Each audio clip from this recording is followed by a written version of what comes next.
Nehru trophy മത്സര ഫലത്തിനെതിരെ വിവാദം പുകയുന്നു. Kumarakom town boat club ഉന്നയിച്ച ആരോപണങ്ങൾ ചീഫ് സ്റ്റാർട്ടർ തള്ളി. എല്ലാ ചുണ്ടൻ വള്ളങ്ങളും തയ്യാറായതിനു ശേഷമാണ് മത്സരം ആരംഭിച്ചതെന്ന് ചീഫ് സ്റ്റാർട്ടർ കെ ഷാജി റിപ്പോർട്ടറിനോട് പറഞ്ഞു.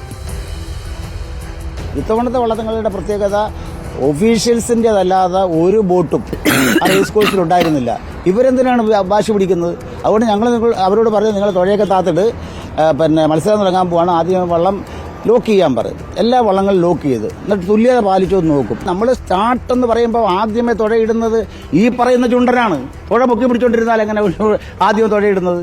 ഇത് ഇവരെ ബാധിക്കാത്തൊരു കാര്യം. നെഹ്റു ട്രോഫിയുടെ നടത്തിപ്പുമായി ബന്ധപ്പെട്ടുള്ള കാര്യത്തിൽ ഇവരെന്താണ് വാശി പിടിക്കുന്നത്? ഇവർക്ക് എന്ത് കാര്യം? കാരിച്ചാലിന്റെ വിജയത്തിനെതിരെ വിയപുരം നൽകിയ പരാതിയിൽ ആലപ്പുഴ ജില്ലാ കളക്ടർ ബോട്ട് ക്ലബ്ബ് പ്രതിനിധികളുമായി ചർച്ച നടത്തി. വിജയിയെ പ്രഖ്യാപിച്ചത് രാഷ്ട്രീയ പ്രേരിതമായാണെന്നും ഫലം പുനഃപരിശോധിക്കണമെന്നും വില്ലേജ് ബോട്ട് ക്ലബ്ബ് ആവശ്യപ്പെട്ടു. വിവരങ്ങളുമായി ടി വി പ്രസാദ് നമുക്കൊപ്പം ചേരുന്നു. ടി വി പ്രസാദ്, അവിടെ നേരിട്ട് കണ്ടതല്ലേ? മൈക്രോ സെക്കൻഡ് എന്ന് പറയുമ്പോൾ 0.005 അത്ര മാത്രമേ വ്യത്യാസമുണ്ടായിരുന്നുള്ളൂ. മൂന്നാമതെത്തിയ നിരണത്തിന്റെ ബോട്ടായാലും അതേ രീതിയിൽ തന്നെയാണ് പോയത്. അപ്പോൾ ഈ ചുണ്ടൻ വള്ളങ്ങൾ ഇഞ്ചോടിഞ്ച് പോരാടി അതിൽ കാരിച്ചാൽ വിജയിച്ചു എന്ന് നമ്മൾ പറയുമ്പോഴും വിയപുരത്തിന് അതിലൊരു അപാകത അവർ സംശയിക്കുന്നുണ്ടല്ലേ? ഉറപ്പായും സംശയിക്കുന്നുണ്ട് സുജിയ. കാരണം അവർ രണ്ടുപേരും ഒരേ പോയിന്റ് നിലയാണ് ആദ്യം ഡിസ്പ്ലേ ബോർഡിൽ കാണിച്ചത് എന്നുള്ളതാണ് ഇതിൽ ഏറ്റവും പ്രധാനപ്പെട്ട പ്രശ്നമായി നിൽക്കുന്നത്. ഒരല്പം ആവേശത്തിൻ്റെ ഭാഗമായി വളരെ പെട്ടെന്ന് കൊടുത്തതാണ് എന്നുള്ളതാണ് NTPRലെ ചില ഉദ്യോഗസ്ഥരോട് സംസാരിക്കുമ്പോൾ നമുക്ക് വ്യക്തമാകുന്ന കാര്യം. പക്ഷേ അത്ര ആവേശത്തിൽ അത് ചെയ്യേണ്ടി ഉള്ളതുണ്ടോ എന്നായിരുന്നു ഏറ്റവും പ്രധാനപ്പെട്ട ചോദ്യം. അതായത് അപ്പുറത്തെ ഭാഗം 7.85 7.90 ഇതായിരുന്നല്ലോ അതിൻ്റെ അവസാന ഭാഗത്തുണ്ടായിരുന്നത്.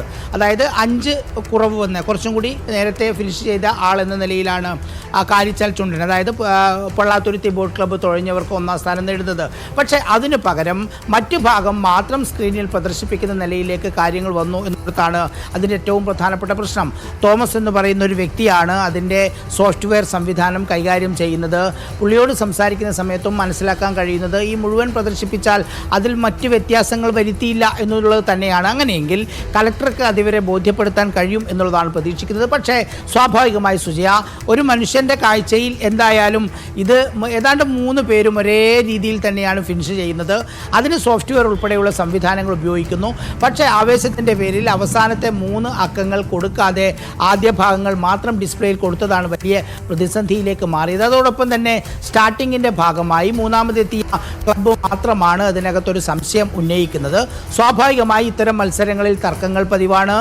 പ്രത്യേകിച്ച് ഫിനിഷ് ചെയ്ത് ഏതാണ്ട് ഒരേ സ്ഥാനത്താവുമ്പോൾ അവർ തമ്മിലുള്ള മത്സരവും പതിവാണ്. എന്തായാലും ജില്ലാ കളക്ടർക്ക് ഇത് സംസാരിച്ച് ബോധ്യപ്പെടുത്താൻ കഴിയും എന്ന് തന്നെയാണ് പ്രതീക്ഷ. അങ്ങനെയല്ല എങ്കിൽ സ്വാഭാവികമായി ഇതൊരു നിയമ പോരാട്ടമായി മുന്നോട്ട് പോകാനുള്ള സാധ്യതയുമുണ്ട്.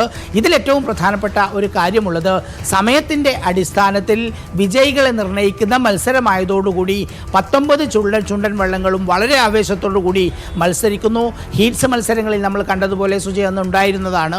അതായത് ആദ്യത്തെ 3 ഹീറ്റ്സിൽ ഒരാൾ പോലും തിരഞ്ഞെടുക്കപ്പെട്ടിട്ടില്ല. 4ാമത്തെയും 5ാമത്തെയും ഹീറ്റ്സിൽ നിന്നാണ് ഫൈനലിലേക്കുള്ള 4 പേരും കയറി വന്നത്.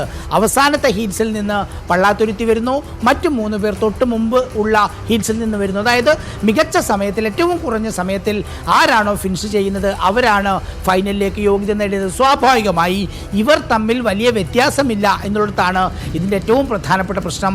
ഇനിയിപ്പോൾ വരുന്ന വള്ളംകളികളിലെങ്കിലും ഇത് കൃത്യമായി ബോധ്യപ്പെടുത്തി ഓരോ വള്ളവും ഫിനിഷ് ചെയ്യുന്നതിൻ്റെ സമയം വളരെ വ്യക്തമായി ഡിസ്പ്ലേ ബോർഡിൽ കാണിക്കാനും ആ പ്രശ്നം അപ്പോൾ തന്നെ പരിഹരിക്കാനുള്ള സംവിധാനം ഉണ്ടാകണം എന്നുള്ളത് തന്നെയാണ്.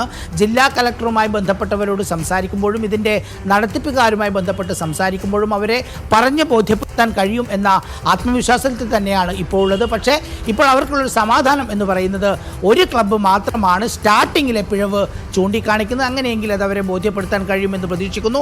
പക്ഷേ 2 ക്ലബ്ബുകൾ, അതായത് 1ാം സ്ഥാനം കിട്ടിയവരും 2ാം സ്ഥാനം കിട്ടിയവരും തമ്മിലുള്ള ഒരു പരസ്പരമുള്ള ഒരു തർക്കം, ആ തർക്കം തുടരുകയാണ്. അപ്പോൾ 2ാം സ്ഥാനക്കാരെ അത് ബോധ്യപ്പെടുത്താൻ കഴിയും എന്ന പ്രതീക്ഷയാണുള്ളത്. എന്തായാലും അത് വരുന്ന മണിക്കൂറുകളിൽ മാത്രമേ നമുക്കതിലൊരു തീരുമാനം അറിയാനും കഴിയൂ സുജയ.